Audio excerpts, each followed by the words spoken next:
Bonjour. Bonjour. Donc savez-vous combien de temps a mis Nougaro à avoir son premier succès musical et à pouvoir enfin vivre de ce qu'il aimait, faire de la musique et chanter? Il a mis 8 ans. Il avait 33 ans. Et il avait 33 ans et toute la confiance en son talent. Lui, il doutait pas de lui, hein. Non, non, non, non. Il croyait en son talent. Et c'est sûrement ça qui lui a permis de persévérer, malgré les adversités, les infortunes et les blocages. Bon, nous sommes pas tous des Nougaro. Alors, laissez-moi donc vous raconter cette histoire. L'histoire de cette petite fille qui a encore envie de croire au Père Noël pour vivre son rêve, celui d'être fée. Donc, elle commande au Père Noël un costume de fée. Elle sait qu'elle va l'avoir. Le matin du 25 décembre, elle se réveille avec l'impatience de découvrir ses cadeaux. Elle se précipite en bas, parce qu'elle dort en haut, elle se précipite en bas pour rejoindre le reste de sa famille. Elle s'assoit sur le plancher qui craque, avec son père, sa mère, sa sœur, devant tous ses cadeaux. Elle commence à déchirer les papiers, impatiente, rapide, jusqu'à arriver à cette grosse boîte. Dans cette boîte, elle sait que c'est son costume, elle sait que c'est lui. Elle le déchire, mais elle déchire le papier avec impatience, mais autrement, avec un autre goût. Elle sait que dans la boîte, il y a son costume de fée. Et quand elle ouvre le paquet, quand elle déchire le papier et qu'elle ouvre le paquet, elle voit son costume. Et elle prend la boîte et elle monte dans sa chambre. Elle a envie de découvrir le costume dans une relation intime avec lui, vraiment de le revêtir, de l'apprivoiser, de le découvrir, avant de se montrer au monde avec, avant de se montrer aux autres et de être la fée qu'elle a envie d'être. Alors qu'est-ce qu'elle fait? Elle sort le costume de la boîte, le secoue un peu, le déplie, elle l'enfile par le bas. Hop, elle monte le bustier rose, elle monte le bustier rose et met les manches, les petites manches bouffantes. Le jupon en tulle rose se déploie autour de ses jambes. Bon, elle n'arrive pas à fermer la fermeture éclair derrière, mais c'est pas grave. La robe lui va quand même, elle est contente. Du coup, elle se retourne vers la boîte, elle prend la baguette magique. Et elle commence avec sa baguette magique à la pointer vers des objets de sa chambre. Mais rien ne se passe. Alors du coup, dans sa tête, elle essaye une première formule magique. Encore une autre. Rien ne se passe. Elle essaye d'autres gestes, d'autres baguettes, d'autres formules magiques. Elle essaye, mais toujours rien. Elle commence à sentir quelque chose en elle monter, un peu désespérée. Elle finit une dernière tentative en pointant sa baguette vers son ours brun chéri. Elle fait le geste, se dit la formule magique, mais rien ne se passe. Et là, elle fond en larmes. Elle sanglote comme les enfants qui sont dans cette tristesse incommensurable. Elle sanglote, elle ne peut plus s'arrêter. Son père, alerté par les sanglots, monte dans la chambre. Il essaye de la calmer, de la rassurer. Mais il est désarmé, il n'a pas les mots. Il ne comprend pas. Et la petite fille, dans l'émotion qu'elle vit, elle n'a pas non plus le recul pour comprendre, ni même les mots pour exprimer pourquoi elle est si déçue et bouleversée. Alors, elle finit sans doute par s'endormir, je ne sais plus. Mais je sais que le costume et la baguette magique sont mis au placard et sont rapidement oubliés. Plusieurs années ont passé et la petite fille, qui croyait encore au Père Noël, est devenue jeune femme, voire même femme. Elle s'est beaucoup entraînée pour prendre soin de son équilibre et de son bien-être. Avec son entraînement, et même sans le souhaiter, elle a fini par développer une nouvelle baguette magique. Elle s'en est pas rendue compte tout de suite, Parce qu'en fait, c'est une baguette magique invisible. Cette baguette transforme son regard. Maintenant, la femme arrive à voir le verre à moitié plein plutôt que le verre à moitié vide. C'est si extraordinaire pour elle, si transformateur, qu'elle veut absolument en faire profiter les autres. Vous n'auriez pas envie, vous, de pouvoir agir pour vivre plus sereinement, avec plus de légèreté, retrouver de la vitalité, de la pétillance et de la motivation pour vos journées? C'est à ce moment-là, en fait, qu'elle décide aussi, qu'elle fait le choix, peut-être à cause de toute cette magie intérieure, elle fait le choix de déménager, convaincue de toute façon que maintenant que cette magie est là, elle pourra l'utiliser partout. Elle en a la conviction profonde. Rien l'arrête. Elle y croit.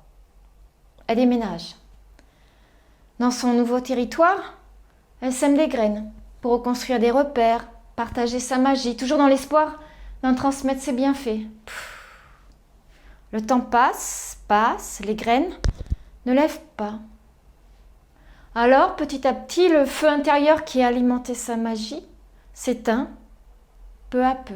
Ça vous rappelle quelque chose? Pouvez-vous imaginer comment cette femme a réagi, comment elle s'est sentie? Bien, elle s'est sentie illégitime. Elle se dit que si cette tentative échoue, si toutes ces graines ne lèvent pas, c'est peut-être parce que, en fait, c'est pas pour elle. Elle n'a pas la main verte. Que ce sont peut-être aussi des signes pour lui montrer qu'elle ferait mieux de changer de voie, d'arrêter, de faire autre chose. Alors ces doutes repartent en flèche et viennent réalimenter son manque de confiance en elle.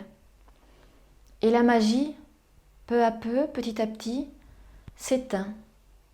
Le feu intérieur s'étouffe.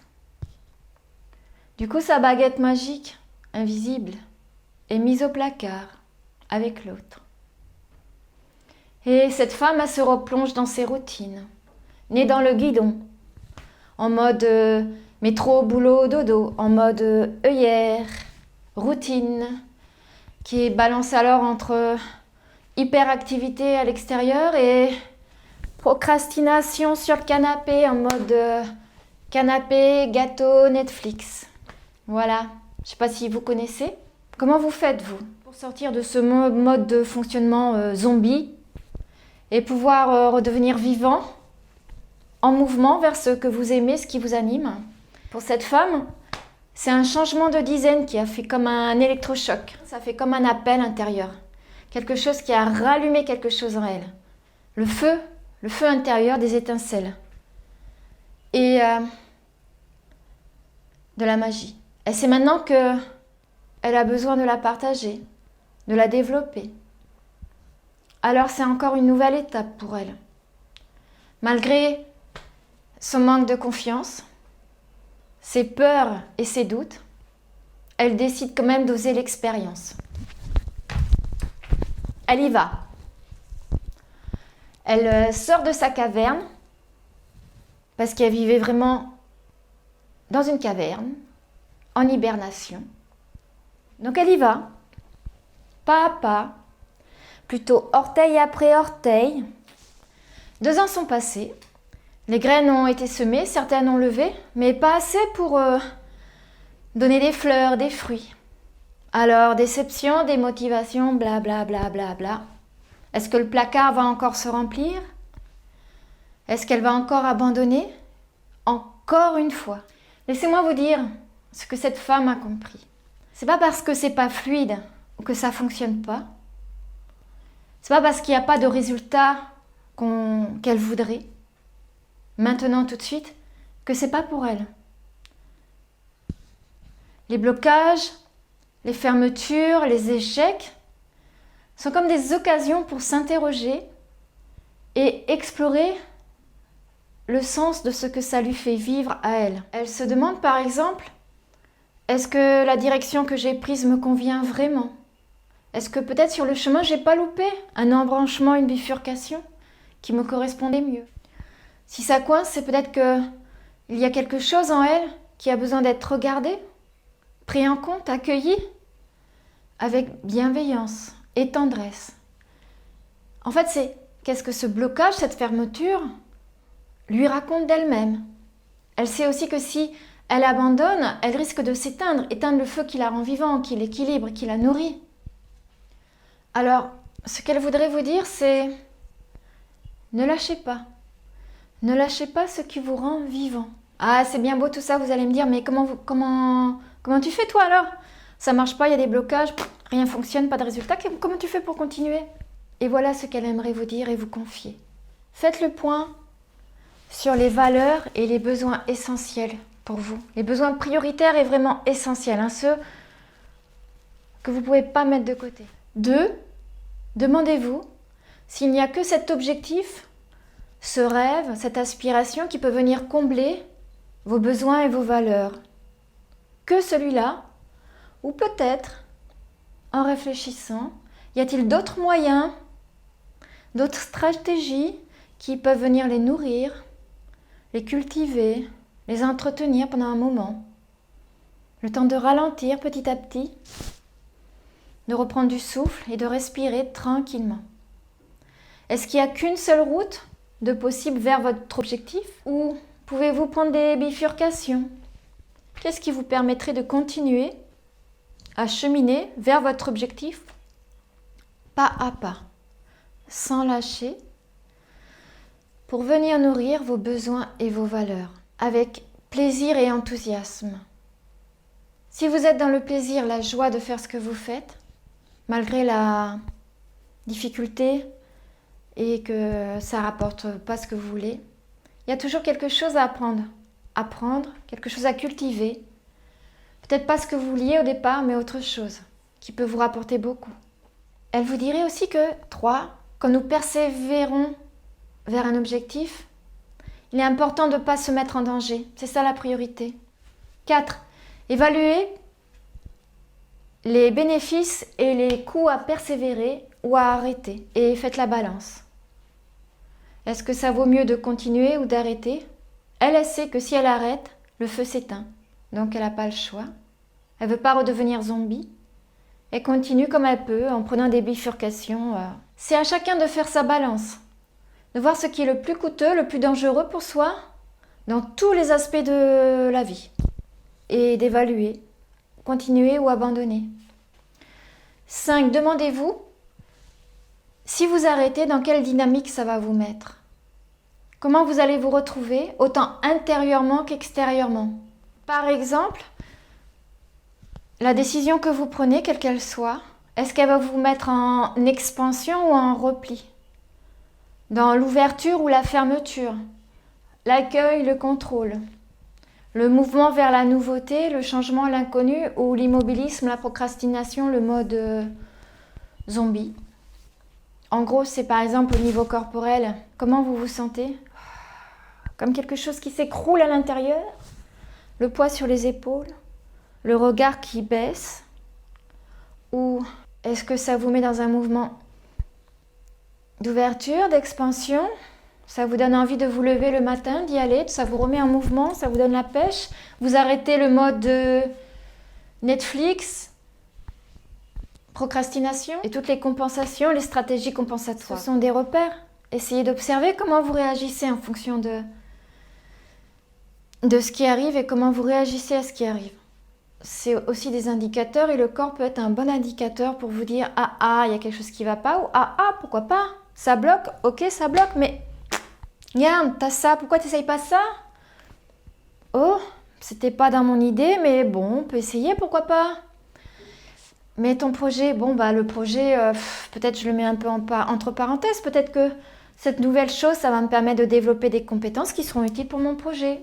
Essayez de ressentir qu'est-ce qui vous donne du plaisir, de l'enthousiasme et comment vous pouvez nourrir ce plaisir et cet enthousiasme en cheminant vers votre objectif ou à côté de votre objectif, sans le laisser tomber définitivement, qui sait. Peut-être que la nouvelle bifurcation ou le chemin parallèle est un moyen pour revenir à l'autre. On n'a pas toutes les cartes en main pour savoir Les cartes en main que vous avez, c'est ici et maintenant, comment je me sens et qu'est-ce que je peux faire avec ce qui se passe en moi et ce que je ressens.